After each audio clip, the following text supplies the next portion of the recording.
I'm a failure, but let me tell you how I'll succeed. How many people in here have ever failed before? How many people in here have failed more than once? How many people are not going to raise their hand no matter what question I ask? So I remember from childhood to about my middle 20s being told I was going to be a failure. You know, from growing up in Milwaukee, Wisconsin, being told by the age of 21 I'll be dead or in jail.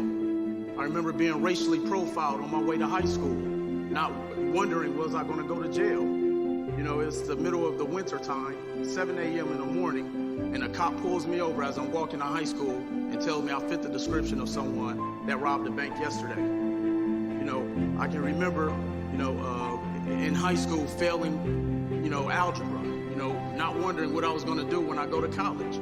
I can remember being a college dropout.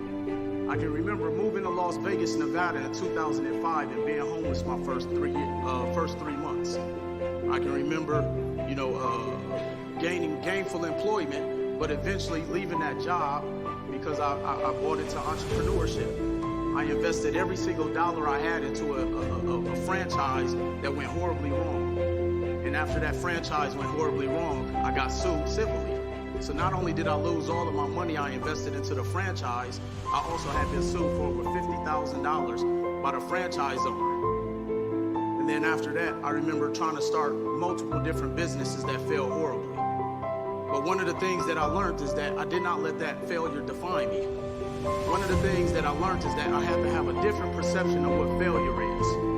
And so what I did was I had to go back and reset and learn the things that failure is not.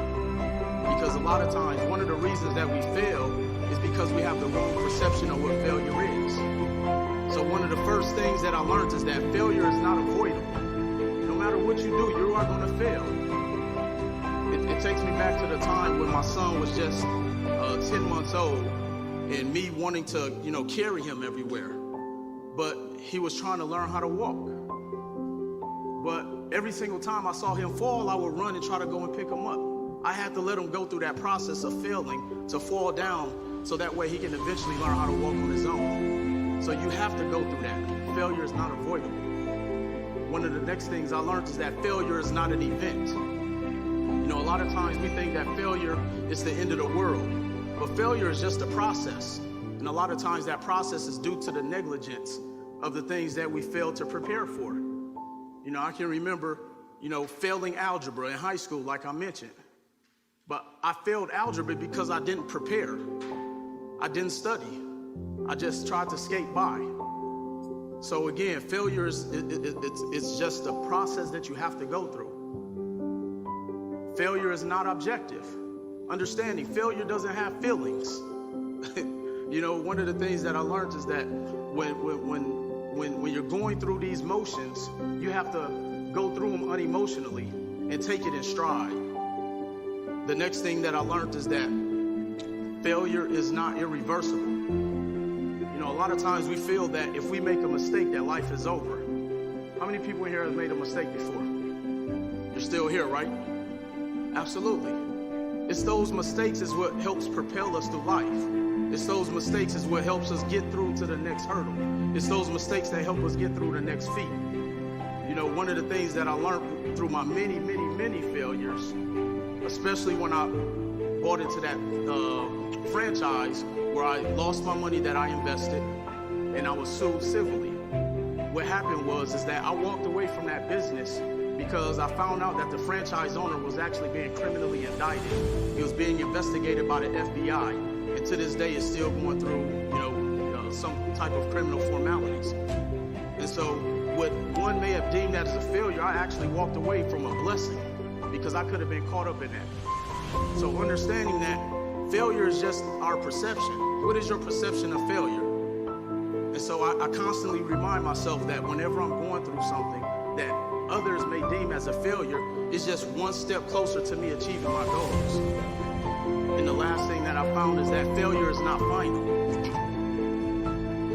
Understanding that because we think that when we have a failure, when we have a mishap, when we make a mistake, we get criminalized, we get condemned, people laugh at us and all these different things. that's when you have to go through life with blinders on and understand that no matter what you failed at, it's not final. You know, all of the things that I failed at, I've had several failed businesses, several failed friendships and relationships and different things like that. And I'm standing here today to let you know that from all of the different failures that I had, that I've learned from, to now being able to go on a national city tour to go and help educate thousands of families and individuals across the country. On my way to being a best-selling author of my first book, one of many, to being a successful entrepreneur, creating two multi-million-dollar businesses in less than 3 years. And so one of the things that I've learned with all of those different successes is that failure is just the price you pay for success. I'm gonna say that again. Failure is just the price you pay for success. And understanding that a lot of times people assume success is supposed to be easy. Nobody ever says success will be easy. You have to go through the things. And then what I'm gonna leave you guys with is that never wish that things were easier, wish that you were better.